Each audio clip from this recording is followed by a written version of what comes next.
Bus కానీ 500కి cylinder మాత్రం నా కార్యక్రమం అధ్యక్ష. అవి కాంగ్రెస్ ప్రభుత్వం తీసుకొచ్చిన కార్యక్రమాలు దేశంలోనే ఇది చరిత్రలో నిలిచిపోయిన కార్యక్రమాలు ఇవి.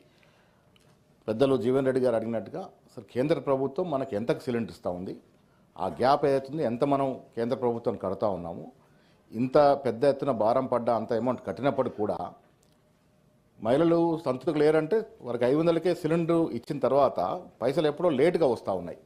సో మీ ద్వారా మంత్రి గారికి నేను విజ్ఞప్తి చేస్తాను, అడ్వాన్స్గా మన డబ్బులు చెల్లించి ఎలాగో ఇస్తూ ఉన్నాం కేంద్ర ప్రభుత్వానికి, అడ్వాన్స్గా డబ్బులు చెల్లించి వారు 500 కట్టగానే వారికి సిలిండర్ చేతికొచ్చే విధంగా ఉంటే ఈ ప్రోగ్రామ్ సక్సెస్ఫుల్ అయ్యేటువంటి అవకాశం ఉంది. అదేవిధంగా కొన్ని చోట్ల పెద్ద జీవన్ రెడ్డి గారు సభ్యులు చెప్పినట్టుగా కేవైసీ చేసుకోలేదని కొంత టెక్నికల్ ప్రాబ్లమ్స్ వల్లగా చాలామందికి ఈ లబ్ధి పొందేట అవకాశం లేకుండా పోతుంది. దాంట్లో కొంత స్పష్టత ఇవ్వాల్సిందిగా నేను మీ ద్వారా మంత్రి గారిని కోరుతా ఉన్నాను. అధ్యక్ష, తెల్ల రేషన్ కార్డు విషయానికి వచ్చినప్పుడు 10 ఏళ్ల గత పాలనలో ఒక్క తెల్ల రేషన్ కార్డు ఇచ్చిన పాపన పోలే. అందుకే ఇది తెల్ల రేషన్ కార్డుకు సంబంధించిన అంశం, ఇది తెల్ల రేషన్ కార్డుకి సంబంధించిన అంశం కాబట్టి ఇది అధ్యక్ష మీ ద్వారా సభ్యులకు తెల్ల రేషన్ కార్డు దీంట్లో ఇమిడి ఉంది కాబట్టి ఒక్క తెల్ల రేషన్ కార్డు ఇచ్చిన పాపాన పోలే.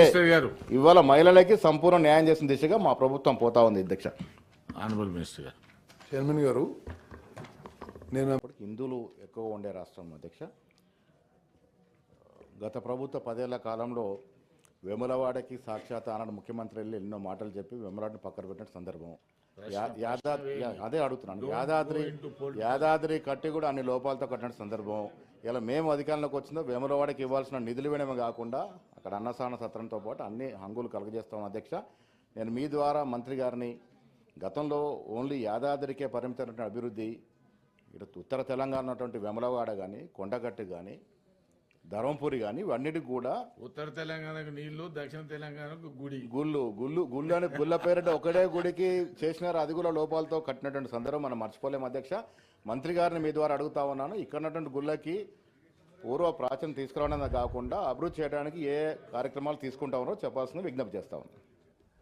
మల్లన్న గారు, ఒక్క నిమిషం. ఇప్పుడు